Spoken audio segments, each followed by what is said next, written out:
I'm Kevin. And I'm Stacy. And we love to do projects and different things we can do ourselves. For a couple of reasons. One, because we just enjoy it. And two, because we love to save money. And that allows us to be free.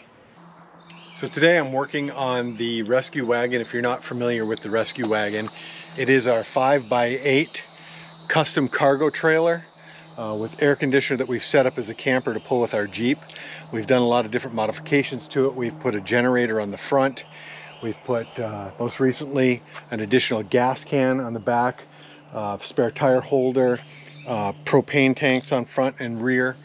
And today what we're doing is we are going to mount some of these off-road traction strips that we got down at Jeep Beach. Now, when I looked at the bracket, here's the bracket that comes with it. So it's really designed to go on a kind of a overlanding rack, some different things like that, go through the pre-existing holes. Well, I don't have pre-existing holes in the rescue wagon, nor is it easy to just drill a hole straight through to mount something like this. So I started thinking, okay, what can I do to make it so that I can mount something on the side? So I ordered these off of Amazon. And what these are actually 2x4 holders for like a barn door. You mount that on, you set your 2x4 in across the door and it keeps it locked. So what I thought, well, maybe I can actually mount that in like that and screw it to the side, and it'll kind of work like a rack. So to test it out, what I did is just took a couple of factory screws out, and they just happened to be the right distance apart on this side, and just took the factory screw out, put it in just to see if it would work. And it does. It actually, this mounts in there and it works quite nicely. So now what I have to do is screw these in the rest of the way, put in some butyl tape in behind to keep them from leaking in, and then what I need to do is extrapolate over to this next stud and do the same thing. Now, here's the thing. The studs that I have do not line up with where the holes are drilled in here. So I will need to drill some additional holes in a different spot so that I can mount it where my studs are, so that it's as solid as it can be. So our next job is we're going to put some butyl tape on the existing pieces and get those screwed in. Okay, so I'm going to mount this back in the way I had it with my black factory screw first. Put the butyl tape on the back. Make sure that's straight. And then what I'm going to do is I'm actually going to use some self-tapping hex head screws. I always recommend having your wife around to keep your tools organized, because if you're anything like me, that's my worst downfall. I lose all my stuff.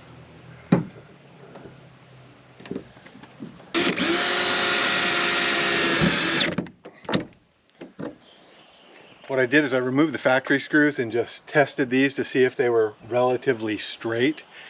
And they actually happen to be relatively straight, which is kind of amazing. And so what I'm going to do is I'm going to use the factory holes to line us up just like we did with these. We're going to screw these in, but then what I had to do is I'm going to have to drill a hole in this to make it line up. Well, it's exactly 16 inches on center from hole to hole, and in here it's exactly 16 inches on center from the center of this cross to where the hole is. So I drilled a little pilot hole there, and I'm going to drill that up from the other side with a larger drill bit so that the bolt can go through. So it's turning out to be a little easier than I had expected it to be. Ooh, don't do it too close to the rug.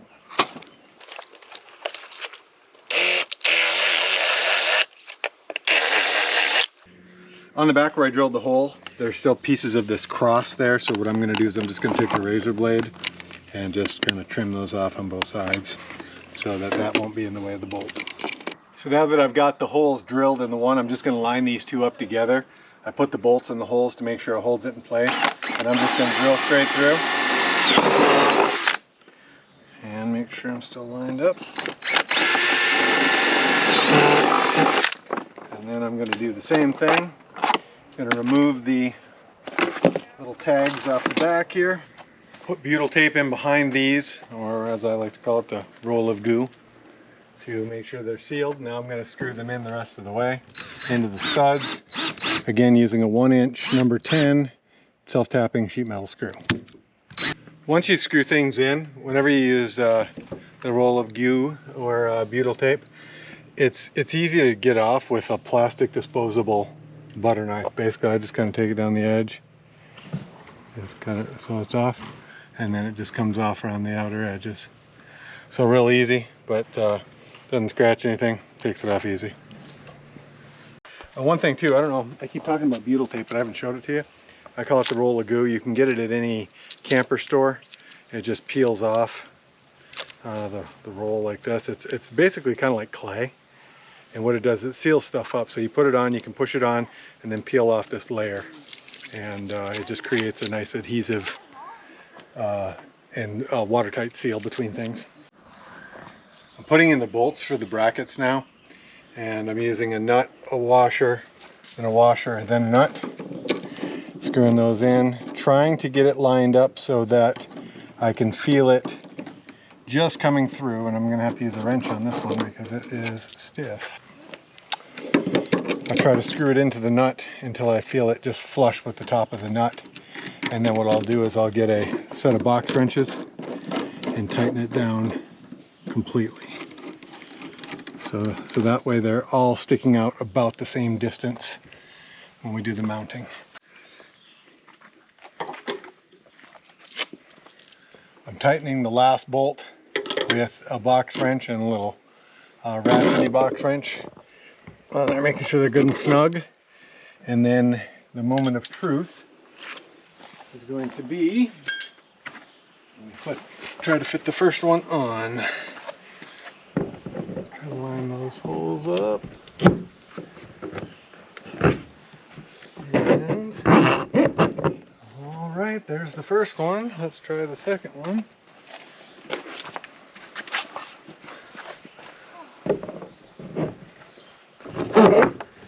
Okay, second one is in. Now, actually I forgot to put these little things in here. I'll get those on in a minute. I just want to try to make sure that my bracket is going to hold. They give you a little plastic bracket to put over the top, but it's a kind of a tight squeeze. It doesn't give you much to turn into. Let's make sure we can get that poking on there. There we go. Got that one, nice.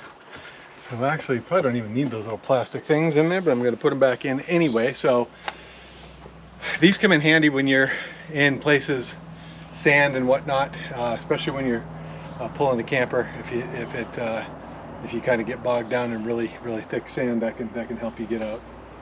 So like everything on here, all of this helps me to be free.